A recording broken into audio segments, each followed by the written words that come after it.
Super star Krishna సమగ్ర జీవిత చరిత్రను మీ ముందుంచేటువంటి ఈ ప్రయత్నం విజయవంతమైనందుకు చాలా ఆనందిస్తున్నాను. మీ అభినందనలు కూడా నాకు ఉత్సాహాన్ని ఇస్తున్నాయి. ఇంతవరకు ఏ మ్యాగజైన్లో కూడా సూపర్ స్టార్ కృష్ణ జీవిత చరిత్ర ఇంత సమగ్రంగా రాలేదు. ఏ పుస్తకంలో కూడా రాలేదు. మరి ఇన్ని విషయాలు ఎక్కడి నుంచి గ్యాదర్ చేశాను అంటే, మేకప్ చీఫ్ మాధవరావు గారు, అలాగే పిఆర్ఓగా పనిచేసినటువంటి జేబీవి శర్మ గారు, అలాగే వారి కుటుంబ సభ్యులు, వీళ్ళందరూ నాకు సహాయం చేసినందుకు ధన్యవాదాలు తెలియజేసుకుంటూ, ఇప్పటికైనా సరే వాళ్ళ కుటుంబ సభ్యులు మంచి యాంకర్తో ఒక ఇంటర్వ్యూస్ కనుక కండక్ట్ చేసి సూపర్ స్టార్ కృష్ణ తెలియని విషయాలు కనుక చెప్పినట్టయితే అవి ఎలక్ట్రానిక్ మీడియాలో కూడా భద్రపరిచినట్టు ఉంటుందని చెప్పి నా భావన. ఎందుకంటే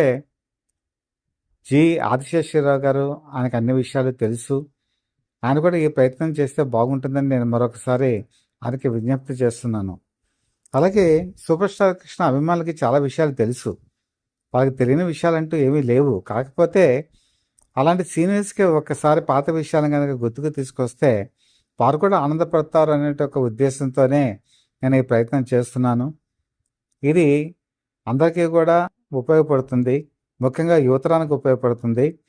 సూపర్ స్టార్ కృష్ణలో ఉన్నటువంటి పాజిటివ్ యాటిట్యూడు నేటి యువతరం కనుక నేర్చుకుంటే వారు భవిష్యత్తులో పైకొస్తారు. ఈరోజు ఓటీటీ ప్లాట్ఫామ్స్ అందుబాటులోకి వచ్చేసాయి. ప్రతి ఒక్కరూ ఓటీటీలో మలయాళం సినిమాలు, క్రైమ్ సినిమాలు చూస్తున్నారు, ఆనందిస్తున్నారు.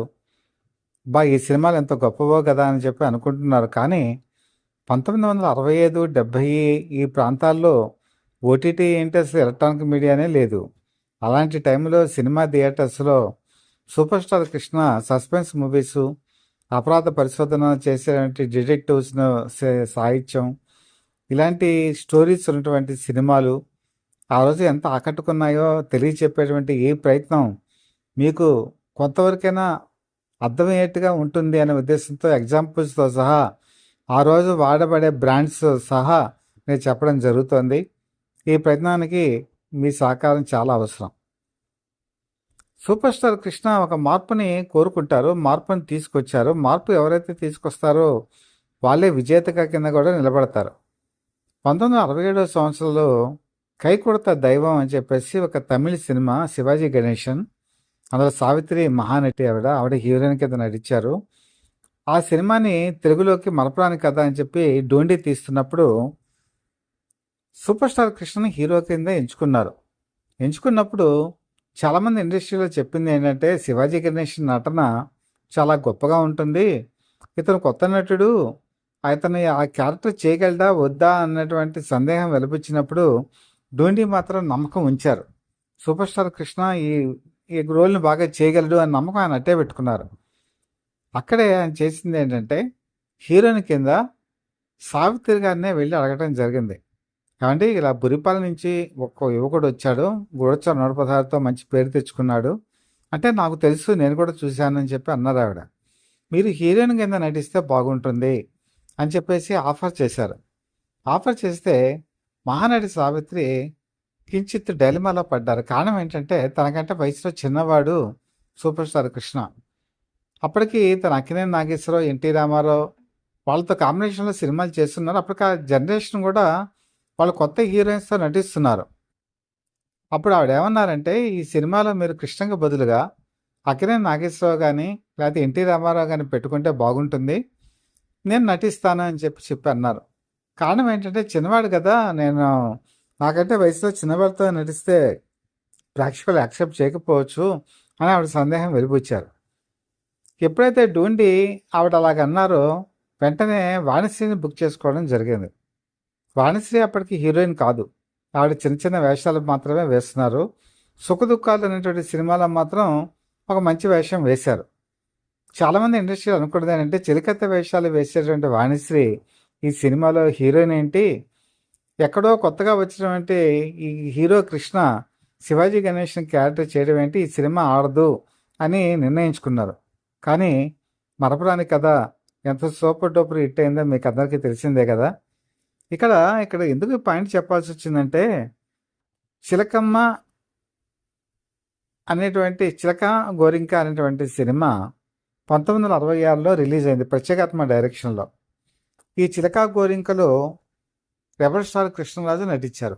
రెబల్ స్టార్ కృష్ణరాజు పక్కన హీరోయిన్గా నటించింది కృష్ణకుమారి.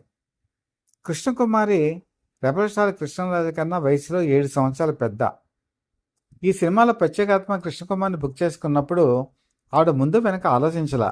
తనకంటే వయసులో చిన్నవాడు అని కూడా ఆలోచించకుండా రెబల్ స్టార్ కృష్ణరాజు పక్కన హీరోయిన్గా చేశారు.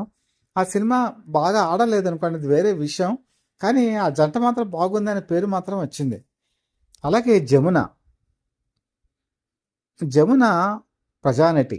ఆవిడ సూపర్ స్టార్ కృష్ణ పక్కన చాలా సినిమాల్లో హీరోయిన్గా నటించింది. ఉండమ్మ బొట్టు పెడతా సూపర్ డూపర్ హిట్.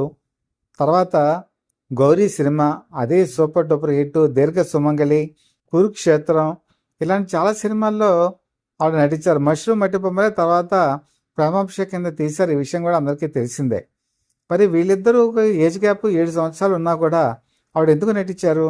తనకంటే వయసులో ఉన్నటువంటి చిన్నవాడితో నటిస్తే తను చిన్నదిగా ఉంటారని చెప్పి ఒక అభిప్రాయమే కదా. ఆవిడ కేవలం సూపర్ స్టార్ కృష్ణ పక్కనే కాదు, రెబల్ స్టార్ కృష్ణరాజు పక్కన కూడా ఆవిడ హీరోయిన్గా నటించారు. అలాగే లేత మనసులు అనేటువంటి సినిమాల్లో హన్నాద్ పక్కన కూడా ఆవిడ నటించారు. అంటే ఇక్కడ వయసుతో తనకంటే చిన్న వయసుతో ఉన్న హీరోలతో కనుక నటిస్తే తన గ్లామర్ పెరుగుతుందని ఏ రహస్యం అయితే గ్రహించారో జమున అది ఇంప్లిమెంటేషన్ చేశారు. ఆవిడ సక్సెస్ అయ్యారు. ఆవిడ చాలా కాలం సినిమా ఇండస్ట్రీలో నిలదొక్కుకోవడానికి అదొక కారణమైంది. అలాగే మీరు మహారథి అని చెప్పేసి 2007లో ఒక సినిమా వచ్చింది. అందులో జయప్రద నరేష్ పక్కన, అంటే విజయమ్మల వాళ్ళ అబ్బాయి అయిన నరేష్ పక్కన భార్యగా నటించారు. యాక్చువల్గా జయప్రద నరేష్ కన్నా కూడా సీనియర్ నటీమణి. ఎప్పుడో ఆవిడ ఇండస్ట్రీలోకి 76వ సంవత్సరంలోనే వచ్చేసారు. అలాగే వయసులో కూడా నరేష్ కన్నా 2 సంవత్సరాలు పెద్ద. పైగా వాళ్ళకి అనుకునేటువంటి సూపర్ స్టార్ కృష్ణతో 45 సినిమాలు చేశారు. మరి మహారథి సినిమాలో భారీగా నటించారు కదా, అక్కడ వయసు అనేది చూడలేదు కదా. అలాగే 1982వ సంవత్సరంలోకి వచ్చేప్పటికి సూపర్ స్టార్ కృష్ణకి హీరోయిన్స్ కొరత వచ్చింది. ఓ పక్కన శ్రీదేవి హిందీ ఫీల్డ్లోకి వెళ్ళిపోయారు. ఆవిడ కాల్ షీట్లు దొరకడం కొంచెం నిర్మాత కష్టంగా ఉండేది. అలాగే జయప్రద కూడా హీరోయిన్ కింద హిందీలోకి వెళ్ళిపోయారు. ఆవిడ కాల్ షీట్లు దొరకడం కూడా కష్టంగా ఉండేది. అలాంటప్పుడు ఆయన ఏం చేయాలి అంటే, చిన్నప్పటి నుంచి తన మావయ్య అని పిలిచినటువంటి జయసుధని డాక్టర్ సినీ యాక్టర్ అనేటువంటి సినిమాలో హీరోయిన్ కింద విజయమ్మల చేస్తానంటే ఒప్పుకున్నారు. ఎందుకంటే తనకంటే వయసులో చిన్న, తనకి పైగా మేనకోడలు. అయినా సరే అవేమీ పట్టించుకోకుండా, సెంటిమెంట్ పట్టించుకోకుండా, సినిమాలో సెంటిమెంట్ అనేది ఉండదండి, వయసుతో సంబంధం ఉండదు. ఆకర్షణ, గ్లామర్ అనేదే ఇంపార్టెంట్. ఆకర్షణ ఎప్పుడైతే ఉంటుందో, గ్లామర్ ఎప్పుడైతే ఉంటుందో, ఫిట్నెస్ ఎప్పుడైతే ఉంటుందో, వాళ్ళు ఎవరి పక్కన నటించినా కూడా ప్రజలు యాక్సెప్ట్ చేస్తారు అనటానికి ఉదాహరణ సూపర్ స్టార్ కృష్ణ జయసుధ కాంబినేషన్లో వచ్చిన అనేక సూపర్ హిట్ మూవీసే. మీకు ఇంకో రహస్యం చెప్పాలంటే, సూపర్ స్టార్ కృష్ణ కెరీర్లో 80% భాగం శారద నటించారు. శారద సూపర్ స్టార్ కృష్ణ కన్నా 2 సంవత్సరాలు మాత్రమే చిన్నవారు. కానీ త్రూ అవుట్ కృష్ణ కెరీర్లో దాదాపుగా 88, 90 వరకు కూడా ఆవిడ చాలా ఇంపార్టెంట్ రోల్స్ కృష్ణ పక్కన చేయడం జరిగింది. పర్ఫార్మెన్స్ నటుగా చేశారు, ఇన్స్పెక్టర్గా చేశారు, పోలీస్ ఆఫీసర్గా చేశారు, అమ్మగా చేశారు, లాయర్గా చేశారు. ఇలా చాలా క్యారెక్టర్స్ చేశారు. ఇంద్రధనుసు సినిమాలు అయితే హీరోయిన్ కింద కూడా చేశారు. అలాంటి క్యారెక్టర్స్ వయసుతో సంబంధం లేదండి. అదే కనుక ఆ రోజు సావిత్రి మహానటి కృష్ణ పక్కన కనుక మరపురాని కథ సినిమాలో కనుక నటించుంటే, తర్వాత ఏవిఎం ప్రొడక్షన్స్ వాళ్ళు అవే కళ్ళు సినిమా తీశారు. అవే కళ్ళు సినిమాలో కూడా సావిత్రిని బుక్ చేసుకునే అవకాశం వచ్చి ఉండేది.